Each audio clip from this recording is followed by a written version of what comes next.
Welcome to Almanac North. I'm Maarja Hewitt.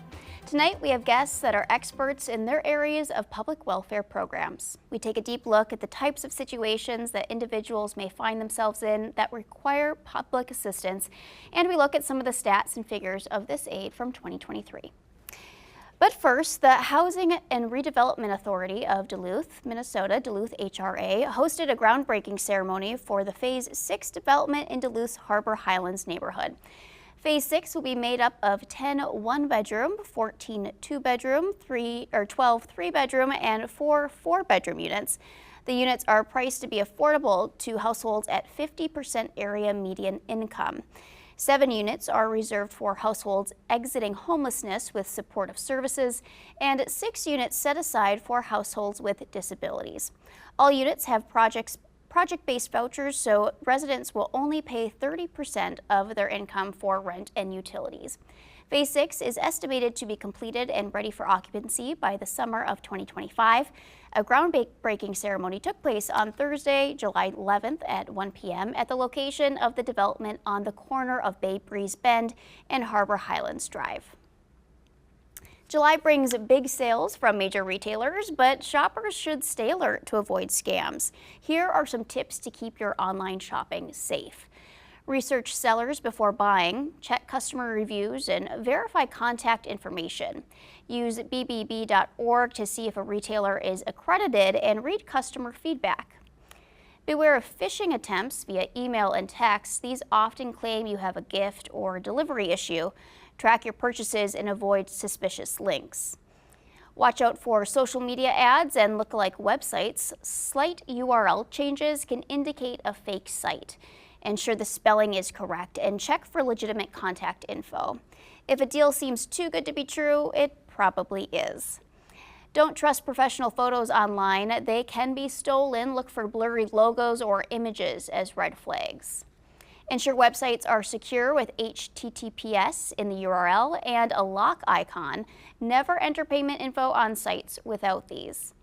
And finally, pay with a credit card for added protection against fraud. Avoid non-traditional payment methods like digital wallet apps or prepaid cards. Following these tips will ensure you have a safe and rewarding sales season. And now with a deep dive into some of the statistics surrounding welfare in our region, Dennis Anderson joins us with another edition of Dennys Desk. Denny? And thank you, Maarja. Tonight we're going to take a look at some of the significant numbers surrounding social welfare here in the state of Minnesota. Now, when people consider welfare, often top of mind are participants receiving cash benefits or food assistance, and generally as long-term or lifelong benefits. Now, in reality, there are a wide variety of circumstances and relief and aid programs available for people who do need assistance. Aside from food, cash, and medical assistance, many programs exist to aid with housing, heating, child daycare, employment, behavioral health, crisis services, substance abuse, and many, many more. These exist because the primary goal of public assistance programs is to help ensure all residents are safe, healthy, and supported. In St. Louis County, this is achieved through a diverse array of programs, services, and initiatives that work at all levels and throughout our community. The economic impact of their work on our local economy is significant. In 2020, their financial assistance programs alone provided over $432 million, directly supporting local clinics, hospitals, grocery stores, and other businesses. Their social services and public health efforts added another $229 million, funding critical services for children, families, and individuals with disabilities. St. Louis County Public Health has also been at the forefront of providing financial and medical assistance to residents. Now, beyond immediate health concerns, the department conducts comprehensive community health assessments to identify and address priority health areas. This ongoing work helps them to plan public health initiatives that truly meet the needs of our community. Last year, over 1,500 residents aged 65 and older received care coordination, and over 2,700 home visits were provided by public health nurses. Another support area is Child and Family Services. Now, this division works to keep children in safe, nurturing environments, partnering with families to provide preventive services and supportive resources. Nearly 2,000 children were served with early intervention and prevention services in 2023. 817 children were given access to daycare that otherwise would not have been had. Now, throughout the work we've highlighted tonight, in addition to the many undertakings left unmentioned, St. Louis County is providing a safety net to families and individuals who otherwise would find themselves in desperate situations. By keeping our residents safe, sheltered, and healthy, everyone benefits. And now, back to you, Maarja. Thank you, Denny. Now we're joined by Jessica Peterson, the manager of Duluth's Parks and Recreation Department. Jessica, thank you for joining us on Almanac North. Thank you for having me. Let's start with sharing a little bit about yourself and what you do with the Parks and Rec Department. Sure. So I've been with the city's Parks and Rec Department for about 5.5 years. I manage our Parks and Recreation Division, and I work alongside our park maintenance crews and our facilities crews to take care of our parks and provide awesome programs and activities throughout the city. And that's kind of a heavy task because Duluth has a ton of parks. We are, and yeah. Lots of green space. We are incredibly fortunate in Duluth with the park system that we have. Over 11,000 acres of green space, a couple hundred miles of trails, and about 40 playgrounds to boot. And that's just scratching the surface of all of the activities and amenities. And this is kind of the season for our parks. I mean, our parks are wonderful all year round, but they're busy right now. Are there some hidden gems that, from your lens, you think that people should really check out? Sure. So I would say one of those is Lincoln Park. You may remember that we celebrated the grand reopening of Lincoln Park last fall. And since then, the grass has grown in. We've put some finishing touches on it. We're reprogramming it, bringing in concerts and activities this summer. And it's just way more functional and enjoyable for the community. So I really do encourage people to check out Lincoln Park. And let's talk about some of the benefits of being able to access these parks and green space in general while living in the city. Sure. So we know that our parks provide, physical wellness, connection to other people, so social connections to our natural surroundings and natural resources. We are very rich in those connections and resources, but we also know that sometimes people need a little bit of help in making connections to our park spaces. And so that is why we also provide some programs through our Parks Department specifically, but we also collaborate with community partners to bring people out into the parks for safe, healthy, and welcoming experiences. And I know you have some many free programs, but let's talk about the financial assistance program and why the city decided to create it and what it does. Sure. So our financial assistance program rolled out in 2019. It's a council-approved program, and what it does is it helps lower financial barriers to participation in our fee-based programs. So as you mentioned, many of our programs are free or very low cost, but some of those more specialty programs, skill-building programs, et cetera, do have a cost for our sustainability and our long-term programming to the community. But we know that some people need a little bit of help to get there. And so we provide a very straightforward financial assistance program. It offers up to $300 per person annually, so as long as they are a Duluth resident and have a demonstrated financial need. And so what type of programs does that help? What kind of fee-based programs do you offer? Sure. So some of the most popular examples are summer day camps. And that also sort of crosses over into the world of childcare for a lot of our families. And so we provide a certain number of weeks of half-day and full-day day camps to the community in our parks. So you can receive financial assistance to support some of those day camps. But it also goes to some of our smaller programs. So we offer open skate at the Heritage Center once or twice a week, all year long, $3 a session. But you could get almost a year of free skating with that $300 worth of financial assistance. And it goes all the way up and down from there. And it will cover some of our senior programs as well, which are key to social engagement and active lifestyles as people are aging. So have you seen an impact since the financial assistance program has begun? Has there been more involvement? Sure. So since 2019, of course, we weathered the pandemic. We delivered a smaller number of programs there for a few years. We came back in full force, and I ran the numbers in 2023. Last year, we served 31 different families. They participated in 134 free programs, and we were able to support them with about $8,800 in financial assistance. Oh, wow. Wow. That's also a lot of programs that you are managing. And so is it just for individuals and families, or can organizations take advantage of it? Sure, that's a great question. So we do offer a category for reduced program fees for nonprofits in our community.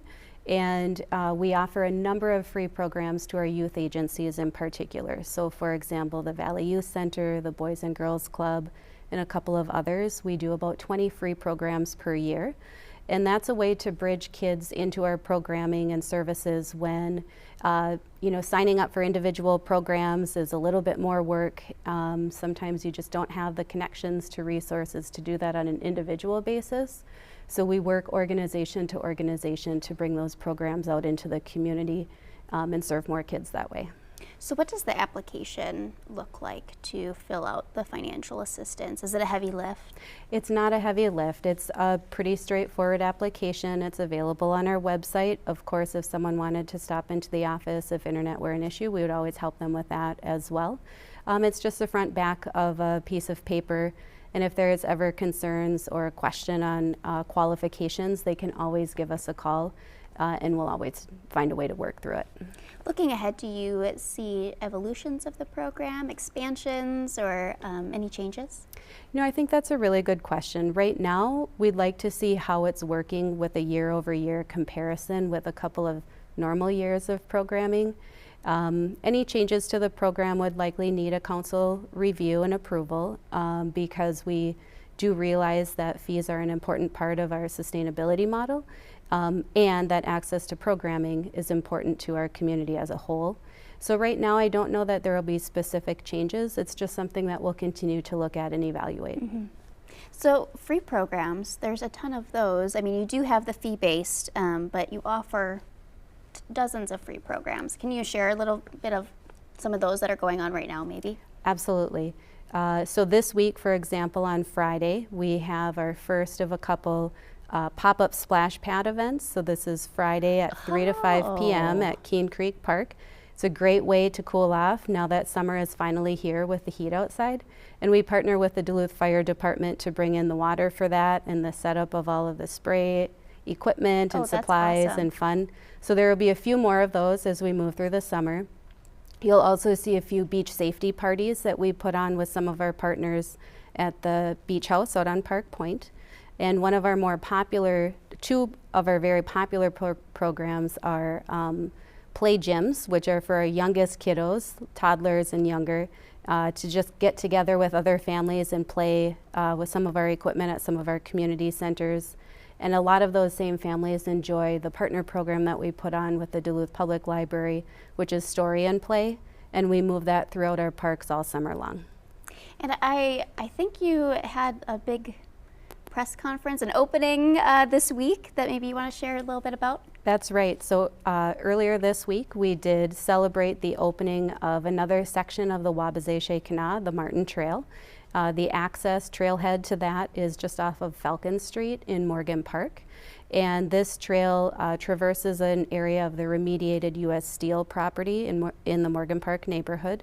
Eventually, it will connect to another long segment of the Wabasay-Kanawha heading back east towards Munger Landing, for example, and beyond. And so it is a crushed stone, ADA accessible trail and does provide access to shoreland fishing, as well as just a nice walk or stroll or bike ride along the kind of renewed riverfront. Oh, awesome. Great to see our trails still growing.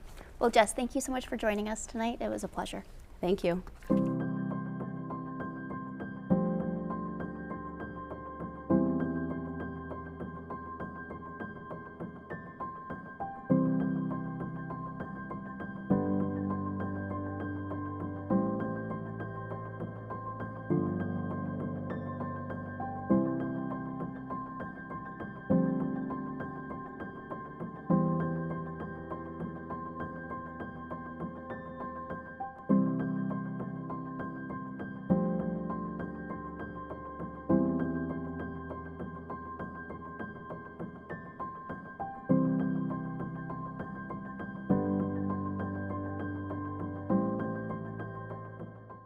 Next up on Almanac North, we are joined by public health specialist Megan Levitt from the Carleton County Public Health and Human Services Department.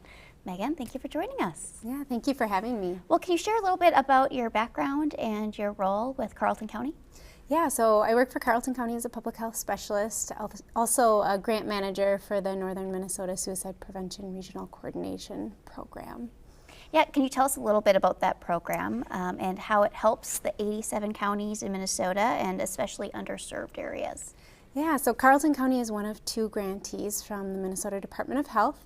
And the regional coordinators, there's 13 of them total that cover sections of the state in their designated regions where they provide training and technical assistance and programming, help local communities develop strategies for suicide prevention, intervention, postvention, so kind of across the spectrum of preventing suicidal thoughts before they even start, to intervention where somebody might be having suicidal thoughts and how do we prevent action, and then postvention is kind of follow-up, supporting a community after a loss and doing some planning for prevention further down the road. Okay. So how does the coordination between those coordinators and the local communities, schools, work sites address the needs of those with limited resources? That's a great question. That's really the structure of the regional coordinator model, is to make sure that all 87 counties are covered with some support for technical assistance for suicide prevention in some way. So everyone has access to a resource to do some planning. So really the regional coordinators work at a population level. So they're working on policies and systems, putting new ones into place, or kind of fixing systems that might be not benefiting populations. And so some examples of that might be a regional coordinator comes alongside of a school who wants to put together a protocol for helping a student who might present in crisis during the school day. So they kind of work through a planning process of, at your school, what does this look like, so that all teachers and staff who encounter a student at risk know what to do to make sure that that student gets the help that they need. Another cool thing that they're working on, especially as we talk about limited access to resources, is regional coordinators working with a work site right now to set up telehealth. And so the employer really encouraging its employees to access help when they need it, to be able to see a counselor or a therapist. So they've set up a special space within the facility to support their employees to access help during work hours. Wow. So they pay the employee up to a certain amount of time to actually attend that visit with a counselor or therapist. And then it's also reducing on missed productivity, because the employee is able to go right to that spot, do their telehealth visit, and then go right back to work. Mm-hmm. So in our rural communities, it's reducing the need for all of the excess transportation to get to appointments. That's a great solution. Yeah. And one of the other ones that I wanted to highlight too for access issues for a lot of our community members is the availability of mobile crisis teams too. They're also available across Minnesota's 87 counties. So if people are struggling with the ability to pay for visits or transportation, that's the nice thing about mobile, is that they can go to where somebody is to meet with them. So how do the regional coordinators work with the Minnesota State Suicide Plan to ensure that underserved populations receive the help they need and their needs are met? Yeah, so we're really lucky in Minnesota to have a state suicide prevention plan that helps kind of guide what we do at the local level. But that's part of it. It is a guide, so there are some populations pulled out that might be at higher risk in that plan. What the regional coordinators can do then locally is compare our local data with the state plan. Some of it might align, and we can kind of coordinate those strategies at the state level. But sometimes we might find that there's differences in our data locally, whether that's demographic differences, age differences, cultures, race, ethnicity differences, and then beyond demographics too, in the populations that we're serving, those that might be dealing with some different social determinants of health, so healthcare access, education, kind of their neighborhood or built environment or access to transportation needs. So regional coordinators can come alongside local organizations, schools, work sites, then to kind of figure out, we have the quantitative data, the numbers that are telling us one thing, and also we want to hear locally what's going on and can help compare that data and fill in gaps that might be existing at the local level. So part of that plan is the 988 Suicide and Crisis Lifeline, right?